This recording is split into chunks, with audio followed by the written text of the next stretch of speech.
having said that, we're ready to rock and roll. Appreciate you stopping by, Stefan, and how you been. And any before we get into anything, any updates there in Canada? Any new developments? I always got to throw my A. Do you remember that movie? That was a classic movie. What was that? It was called Strange Brew. Did you ever see Strange Brew? Yeah, that was based on SCTV characters. I remember that was hilarious back then. Yeah, take off, eh? Take off, eh?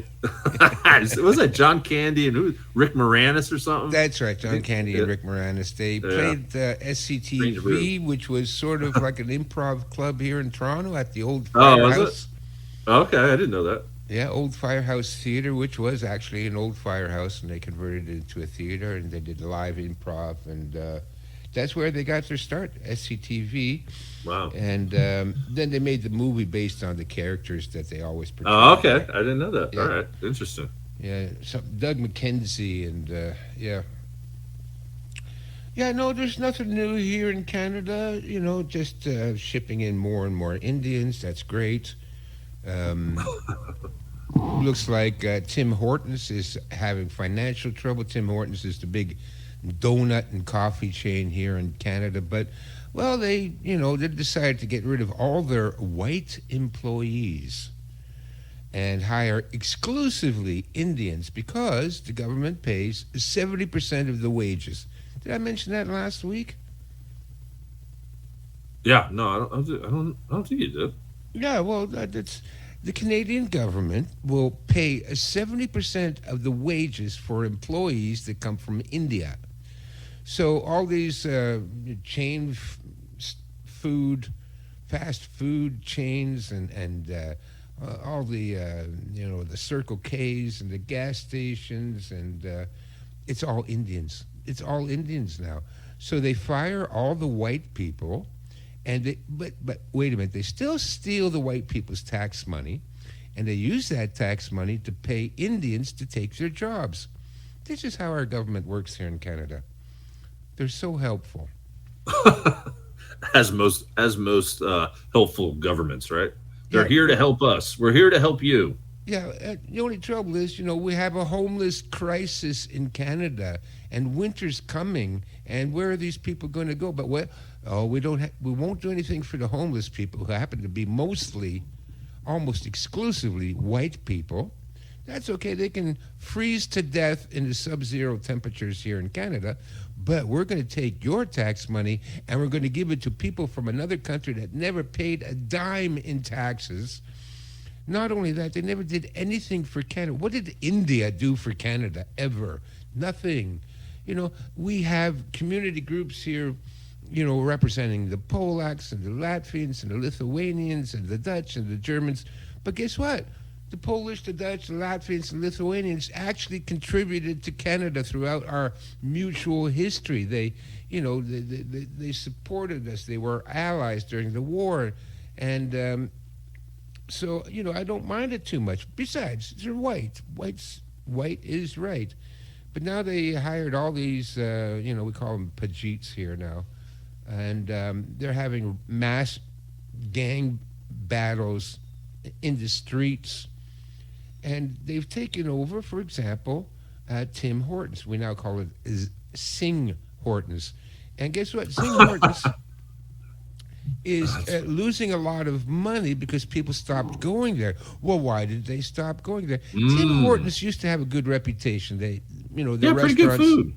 Huh? Yeah, pretty good food. Ours went down, by the way. Ours closed up probably due to finances. But they had good little donuts and Timbits, and it was a pretty nice little place to go. That's right. And the places were clean, and you had white people there that could speak English. What a shock! White people in a white country. Anyways, and and the food was pretty good. It wasn't too bad. Now, everybody's complaining the food sucks. They used to have a slogan, always fresh, and now the memes are coming out, never fresh.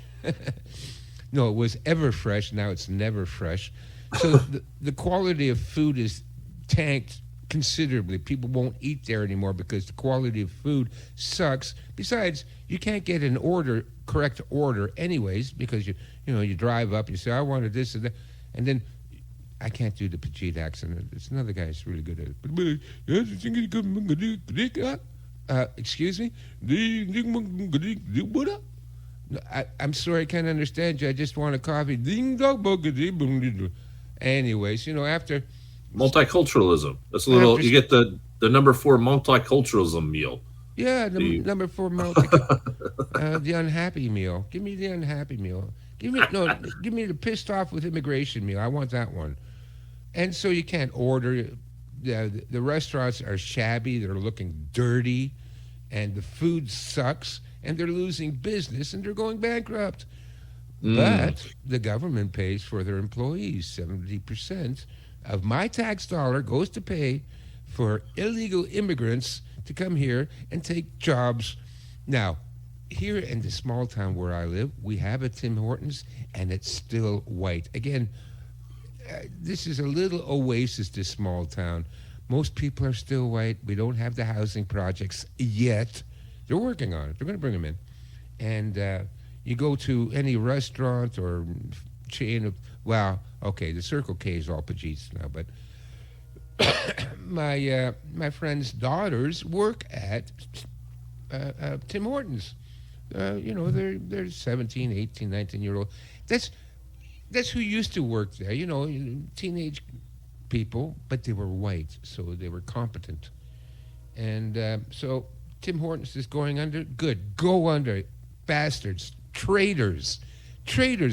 The Canadian people, I mean white people, supported your business and allowed you people to make millions and billions of dollars because we ordered from Tim Hortons.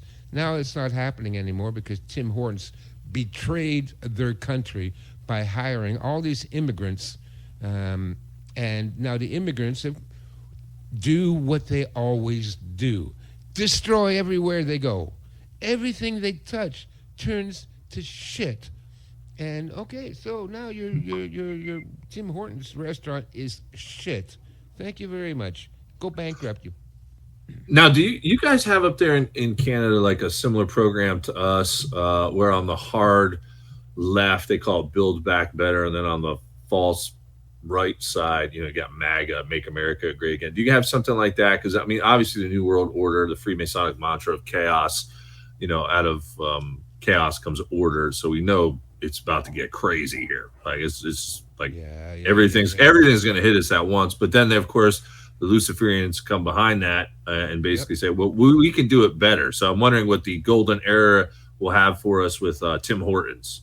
Maybe it'll be called Donald Trump's or something like that. You know what I mean? Donald Trump serving out the Timbits. Trump Tidbits, that's what it'll be called. But no, I'm wondering, do you guys have like a similar Trudeau Timbits? No, we Trudeau don't have anything Hortons? similar to that. We got our Conservative Party who's running against Justin Castro. And Justin Castro, there's things coming out about him being, at Diddy parties, right? Yeah, look, the guy's a piece of shit, psychopath. He murdered his own brother to become prime minister. That was, the initiation ritual that he had to go through. He murdered his own brother, his younger brother. No, this is true. On Friday the 13th, and his brother's body has never been recovered. Come on. You don't think there's anything a little bit shady about that, Justin? And anyways, we don't have the whole Trump and Democrat thing quite as clarified as it is there in the States. We got our Conservative Party. His name is Polyev, and I don't like him. He's just another politician. Right. And by politician, I mean child raping, pedophile, murderer. That's what I mean. Politicians. They're all like that. What don't people understand? Pizzagate people. Yeah. What don't you understand? And then there's the lady. Oh, politician was caught lying. Are you effing kidding me? Caught lying. Right. What do you think these people are? Mm-hmm. Yeah, that's the one thing that I've been pointing out, even with my own work, because as far as I see the script here, and I'm not sure if you're paying attention to politics or here or whatnot, but basically what I've deduced is with the script that's rolling out from the false right, I call them like the false right networks, Fox News, Newsmax, and all that stuff. It's basically like the script is, okay, it's the hard left commie Democrats, and we are the good guys here on the false right, Fox News side, and we're here to help save the day. Musk is here to help save the day, and we got RFK and all that stuff. The problem is who they actually represent, who they really are. They're Noahitis, they're Jews, they're Zionists. I don't know if you saw some of Trump's picks yesterday. Dr. Oz. Give me a break, Dr. Oz. I mean, my goodness. And then you had Linda McMahon from wrestling joined the team yesterday. And basically, I'm going to do a show tonight on this 9 p.m. Eastern. If you can stop by, you're not going to miss them because it's going to be very spicy. But he's a part of the Luciferian order called the Hermetic Order of the Golden Dawn. And this is why Trump keeps talking about a golden era and all that stuff. So my point is, it's like, that's what they say. Well, those guys over there, they're the Satanists and they're the pedos. And it's like, no, you both are. Like Trump is every bit of, exactly. And and unfortunately, Catholics don't get that. And like I've just been distancing myself with some people that just like they're brainwashed, man. Like they're gone. Like they're under his spell, and it's really scary. But in any case, continue on. So we don't have that there. Poilievre is just another politician. I don't know what people don't understand about politicians. They're all psychopaths, compulsive liars, and they all have, if they get anywhere near a TV camera, that means they've already been vetted. And by vetted, I mean there's a videotape of them having sex with an underage boy or girl, and that videotape is stored in a vault in Tel Aviv. So that's how you become a politician in the world today. Anyways, don't get me started. And right. People think I'm being harsh or whatever. No, look, you don't understand. I've studied psychopaths. That's what psychopaths do. That's what they all do. They're all pedophiles. They're all rapists. They're all drug pushers and drug addicts. They're all, most of them are murderers. And so that's what they are. It would be a shock to find a politician that was in any way moral or virtuous. That doesn't happen. There's no such thing as a moral or virtuous politician. And I don't care about the latest Kennedy edition and Trump and all that. Forget it. The whole system is rigged. Right. Mm-hmm. Absolutely. Right? And it's rigged, like I explained in my video, Defense Against the Psychopath. When you have a hierarchy of power, a pyramid, right? That's why they love the pyramid all the time. Right. Yeah. Mm-hmm. It's a pyramid structure. It's a business structure. It's the way things work. Whenever you have that means there's a lot of power for the people. The higher they go up on the pyramid, and because there's a lot of power, the hierarchical structure will attract every psychopath within 1,000 miles, because that's what psychopaths desire. Like me, I'm not a psychopath. I don't care about power. I don't want to tell people how to live their lives. Oh, you can't do that. Stefan says so. No, I don't care. Do whatever you want, except don't touch children or animals. Then you will suffer serious consequences if that occurs around me. But but that's what psychopaths want, and therefore, because they're cheaters and liars and blackmailers and backstabbers, and they will achieve the highest levels of power every single time in every government and every corporation. That's just the way it is. Right. Now, in terms of where do we want to you want to weigh on World War III? Where do you think we're at with that? I know you had that down on your list here, but as I said, briefly, chaos. I'm going to quote Gerald Celente. You know Gerald, right? He's on my show, yeah. Yeah, Gerald Celente, good Catholic boy. Right, yeah. And what he says is true. When everything else fails, to take you to war. So I cannot believe, that they allow, these long-range missiles to be deployed to the Ukraine to fire into Russia. Hello? What do you think is going to happen? Of course, listen, all of this is all stage play anyways. Putin's in on it, and so is Zelensky, and so is every European leader. They all know what the plan is.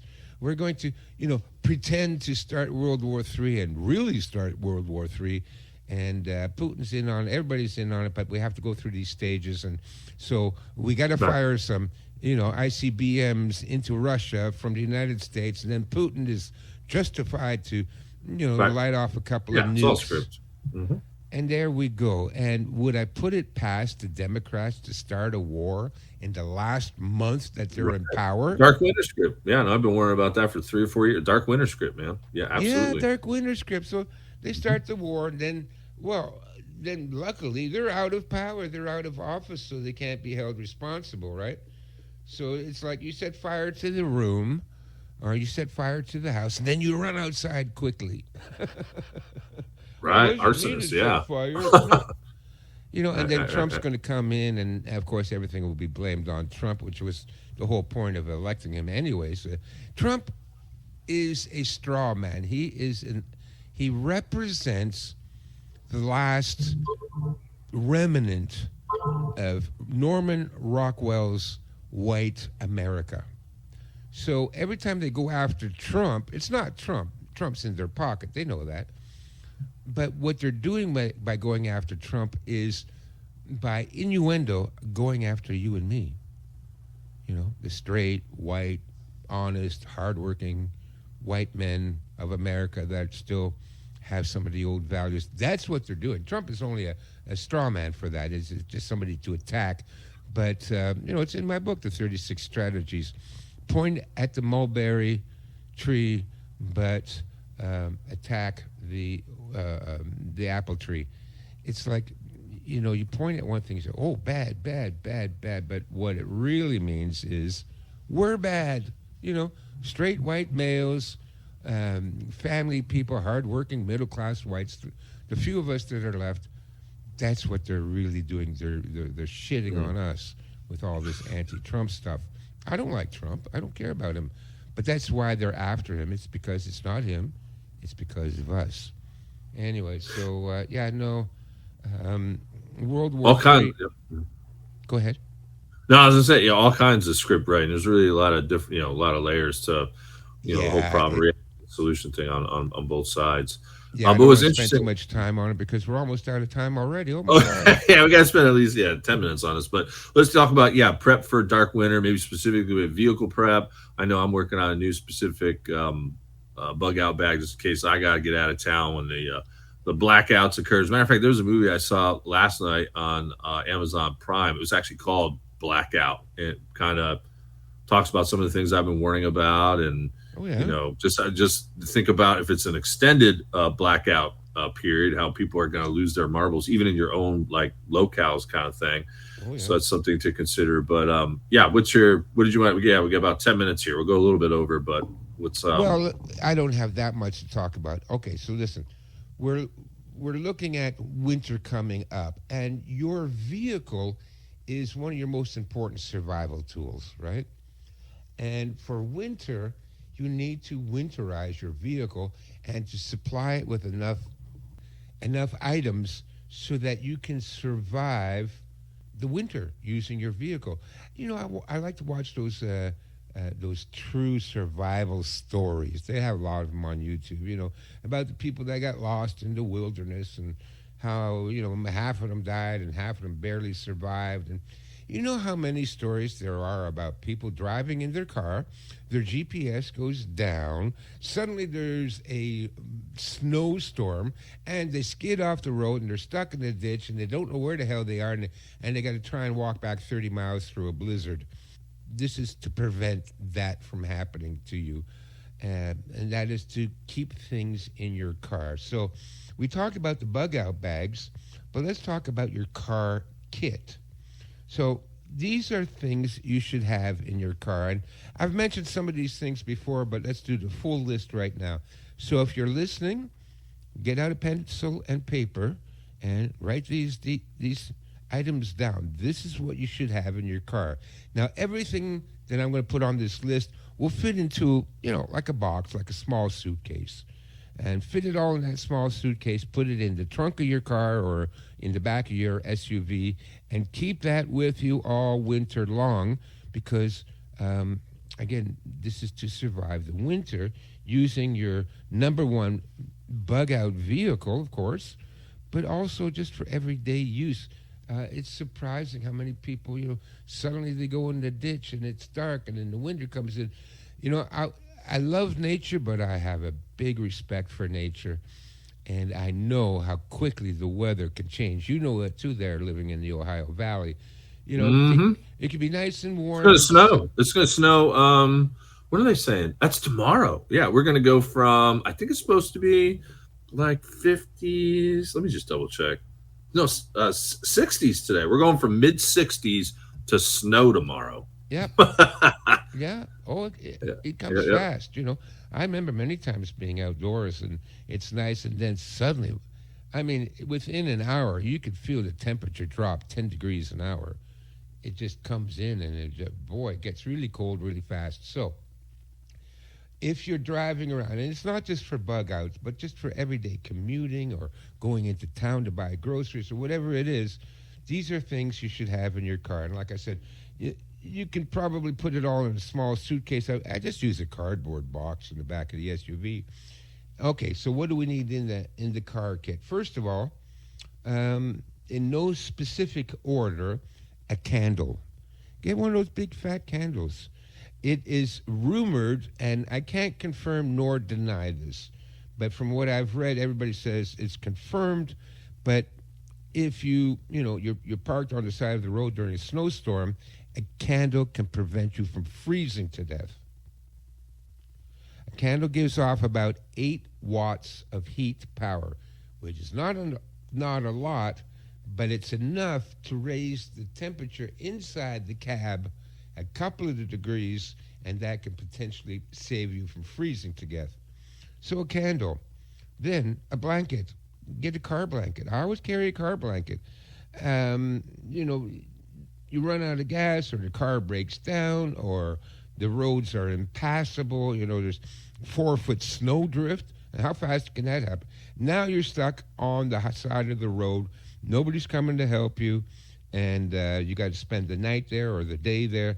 Get the candle and get a good car blanket, wool.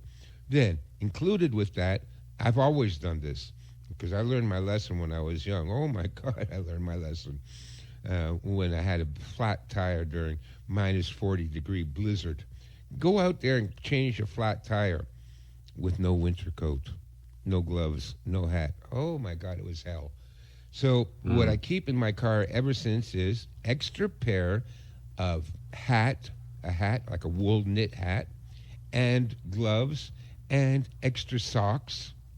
And I mentioned this before, shoes, especially for the women that, might be wearing high-heeled shoes or open-toe sandals or something like that. And now you got to walk 20 miles to the gas station to get out of there. You better have a good pair of shoes in the car that you can slip into. So hat, gloves, blanket, candle, shoes. Of course, you're going to need an extra flashlight. Water.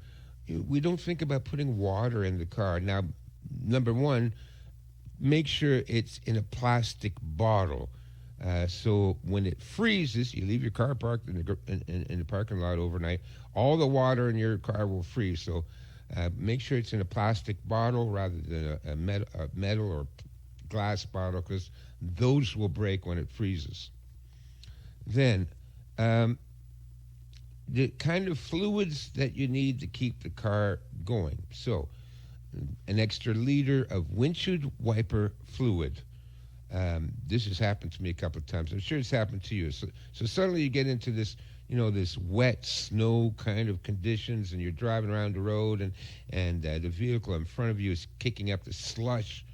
Man, you got to keep that windshield wiper going all the time, or otherwise you can't see where you're going because it's all this slushy, muddy crap on your windshield. So, wiper fluid, extra liter of wiper fluid. Antifreeze for your radiator, just in case, you start to boil over and you have to add water to your radiator. Then you need the antifreeze, or otherwise your radiator becomes a block of ice and your car is done. The other thing I always kept was an extra quart of oil in the car. Keep it, you don't know, it might go down. The fluids, the liquids that you would need to keep the car running. windshield wiper fluid, antifreeze, and oil. And, of course, an extra 2.5 or 5 gallon container of gasoline.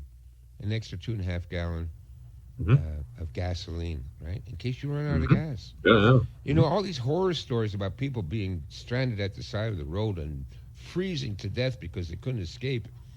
Well, if you had an extra 2 gallons, those 2 gallons would get you another 30 miles, 40 miles. You would have been able to make it to civilization, but you didn't have it, so now you froze to death.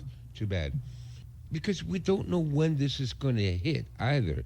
You might decide, I got to go over to my sister's house. She lives 2 hours away, and, I got to go fix her. Right. Exactly. Heat or something like that. And now you're on your way back, and that's when shit hits the fan. No GPS, no radio, no cell phone, and suddenly the weather turns really bad on you. And what are you going to do if you had to stop at the side of the road? You are screwed. You're a dead man.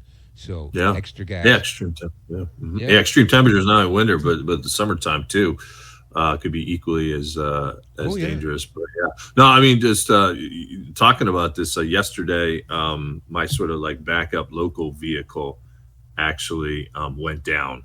I was taking it to go do a mission, get something for my mom who wasn't feeling well, and I ended up going to. Luckily, I was still here in town, and it's an older vehicle. When I shut it off, try to turn it back on from coming out of the store.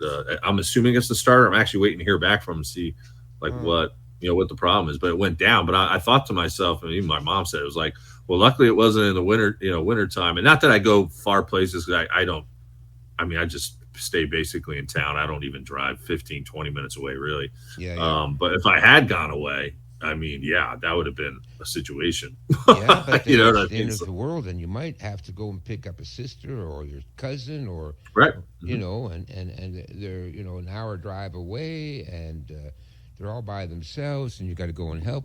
There's all kinds of reasons why you might be drawn away from your comfortable home to go and help somebody. Right, exactly. Yeah. Oh, absolutely. So in that case, you got to make sure your vehicle is capable of getting you there and getting you back.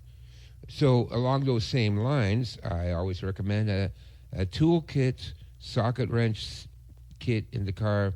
I've always carried a socket wrench kit in my car ever since I learned the big lesson about not having tools in your car, because you can at least make minor repairs. Some things are really easy to fix if you had the right tool. If you don't have the right tool, you can't fix nothing. So a socket wrench kit in the car. Now, here's the other thing that I used to carry in my car as well. A tow cable and winch. So if you do get, off the side of the road, now you're stuck in the ditch, you can't get out. If you have a tow cable, and I prefer a tow strap, I like the straps better, and a winch. So the winch attaches to the strap. It's just a hand-operated winch. You just, keep pulling back on the lever, and it'll tighten that strap, half an inch every time you work it. But, okay, so you work it for 20 minutes, and now it's pulled you to 3 feet out of the way, out of the ditch. Or if somebody else drives by and they're not in the ditch, you can attach the tow strap to their car, and they can pull you out of the ditch.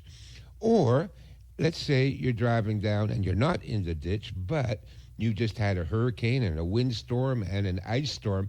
Now there are trees falling down across the road. How many times have we seen that, right?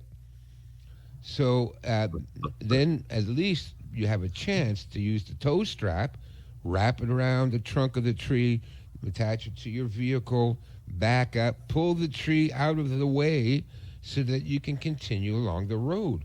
I mean, something like that would come in handy there in North Carolina after the last hurricane. Look, you see the videos. All these trees are across the road. You're not going anywhere. You got to get those trees out of the way. And how are you going to do that? Well, your tow strap will help you to do that. So a tow strap, at least you can get out of the ditch and you can move objects out of your way. We only got about like a minute or so left here, I'm Stefan. done. I'm done. Yeah, but So the final thing is a little mini food kit. Okay, make sure you keep some right. energy bars Protein and bars, some yeah. coffee and hot chocolate, and then get one of those. They plug into the lighter on your car, and it will boil water. Right? Oh, okay, yeah. I know what you're talking about. $20 on Amazon. I just checked it. $20 on Amazon, and that's Canadian dollars, so that's like $1.50 US. Yeah, absolutely. All right, buddy. Before we let you go, shameless self promotion time. Where can people get your stuff? What do you want to promote this month? Well, I want to promote the consultations. If you're thinking about getting prepped and you need a second opinion, call me. Now, my website is down, Eric. I don't know what it is. I'm working on it. They took my website down a week ago. They don't like me. Right. So go to my backup website, which is formingcommunities.com. Formingcommunities, one word, .com, and you can still buy my books or book a consultation or get to download the Survival Library download. If you don't have that already, I don't know what to say. It's the best deal on the internet. 320 books on survival, including my books, all of my books. But so I've been doing follow-up consultations with previous clients, and you know what? They don't want to talk about survival and prepping. They just want to talk, period. They want to talk to somebody that gets it. A friendly old grandfather. They want to talk about what they're going through, how they're feeling, and their problems, and just get some general advice. I'm not a life coach. I'm nothing like that. Right. No, I got you. No, I hear you. No, people are feeling more and more isolated. Somebody who's normal, then right. and that has a bit of knowledge, that's normal and has your best interests at heart, then book a consultation with me, and you can do that at formingcommunities.com. All right, buddy. Well, appreciate you stopping by. Listen, we still got 2 more shows here, folks. We got Dr. Deep State joining us, Dr. Douglas Hagen joining us next, and a little bit later we got David Rodriguez. Until next time, stay safe and God bless.